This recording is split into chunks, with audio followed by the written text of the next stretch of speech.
There's a weight pressing against your chest that you've learned how to live with.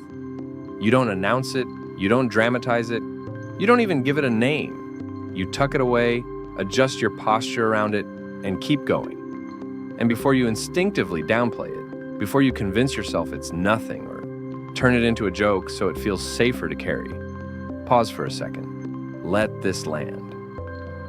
I notice it. Not because I have access to your thoughts, not because I'm reaching into your inner world through anything mystical or imagined, but because I recognize the posture of someone who has been holding themselves together for far too long without relief. There is a very specific quiet that settles into a person who learned early that stopping was not an option. You learned how to continue even when something inside you was fraying. You learned how to respond instead of reveal. You learned how to look composed while internally negotiating how much longer you could endure. From the outside, it looks like resilience.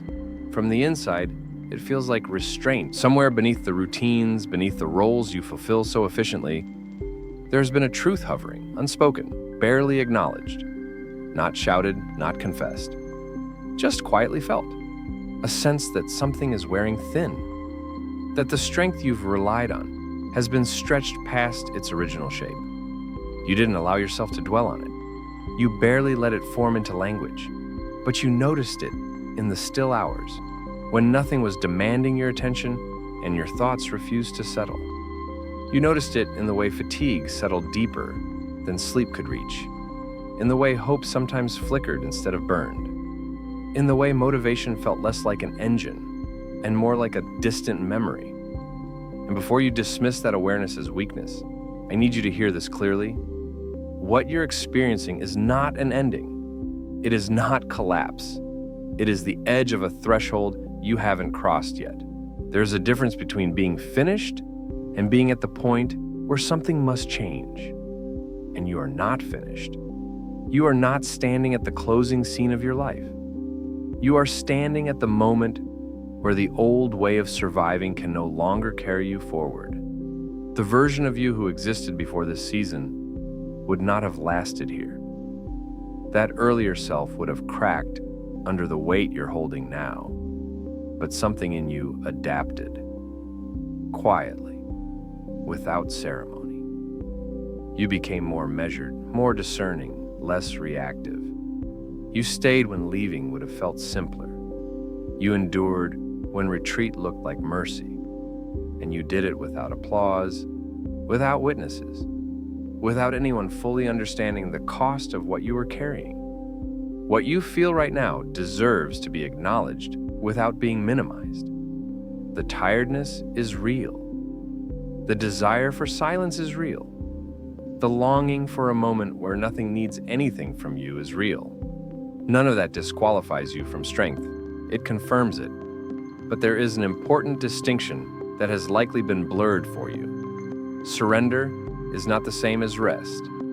Stepping back is not the same as giving up. And the exhaustion you're feeling is not asking you to disappear. It's asking you to stop gripping so tightly, to stop forcing clarity where only transformation belongs, to allow yourself to exist without explanation for a moment. You have been carrying yourself through days that demanded more than they gave back. You have been waking up already behind, already bracing, already negotiating with your own limits. And still, you showed up. That matters more than you realize. There is a reason everything feels heavier now, even though nothing may look dramatically different from the outside. The weight isn't coming from failure. It's coming from accumulation, from too many moments where you had to be the steady one, from too many days where you postponed your own needs because something else felt more urgent, from too many nights where your body stopped moving but your mind kept vigil. You didn't fall apart because you couldn't, because something in you understood that survival required containment. So you learned how to function with cracks forming quietly beneath the surface. But containment is not meant to be permanent. It's a strategy, not a destination. And when you stay in it too long, the body signals first. Energy thins. focus drifts. The future feels foggier than it used to. This is not because you're losing your way. It's because you've reached the limit of what that old strategy can support. You're trying to solve an internal shift with external logic, trying to think your way through something that needs to be felt and released in stages. You keep asking yourself for answers when what's actually required is permission to slow the questioning, to stop scanning for certainty, to allow the next step to reveal itself instead of demanding the entire map at once. Growth does not announce itself clearly. It disrupts first. It disorients. It strips familiar reference points until you're forced to notice what remains when the noise quiets. Even if your pace has changed, even if confidence feels less accessible than it once did, you are not regressing. You are being recalibrated. This phase is not erasing you, it is refining you. Purpose is often misunderstood as something that arrives cleanly, accompanied by clarity and motivation. But purpose is forged under pressure. It emerges in moments where you are required to stay present without understanding why, where faith becomes less about belief and more about endurance. Right now, you are in the part of the story where meaning is being shaped internally before it becomes visible externally. That process is rarely comfortable. It often feels like unraveling, like standing in a space where the old definitions no longer apply, but the new ones haven't arrived yet. Imagine for a moment that there is a version of you who has already moved through this season, not untouched by it, but informed by it. That version looks back at you with recognition, not judgment. They remember this exact tension, the uncertainty, the temptation to believe that holding on is pointless.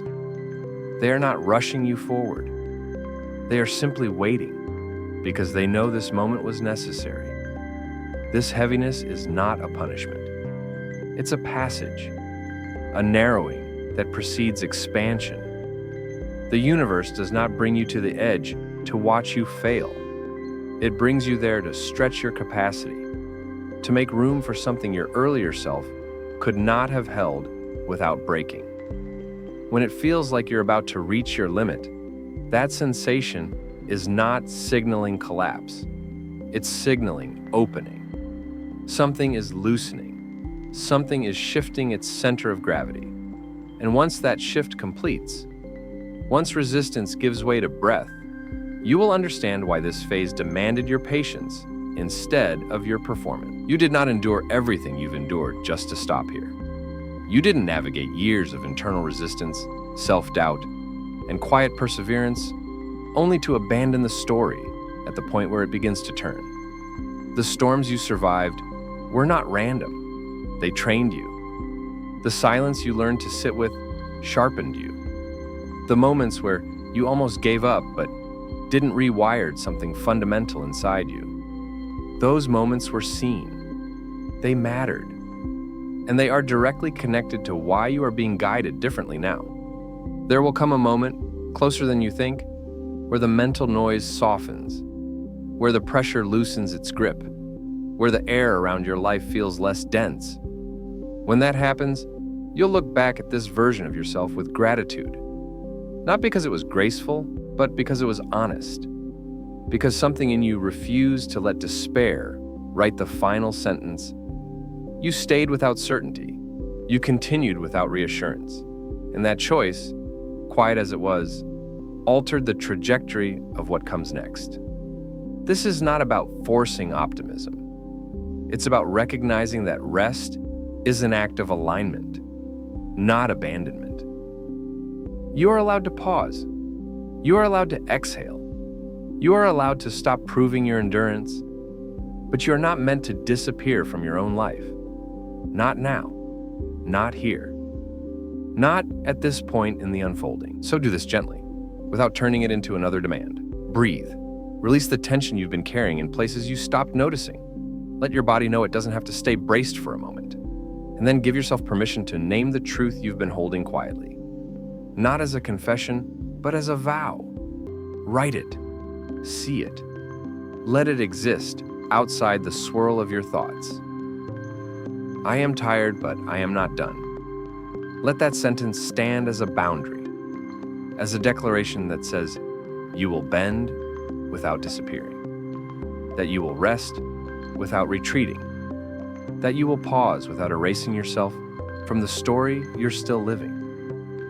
This is not defiance, it's reclamation. Destiny does not require perfection. It meets you where you are, with unanswered questions and unsteady breath, and still invites you forward. And when you're ready, share this truth with someone else who might be standing on the same edge. Because recognition has a way of breaking isolation. Your honesty could be the interruption someone else needed, the reminder that staying is sometimes the bravest act there is. You're not behind. You're not broken. You're not defined by the weight you're carrying. You're defined by the fact that you're still here, still choosing the next breath, still participating in the unfolding, even when clarity hasn't arrived yet. Stay. The universe is still writing with you. And the chapter that almost didn't happen is often the one that changes everything.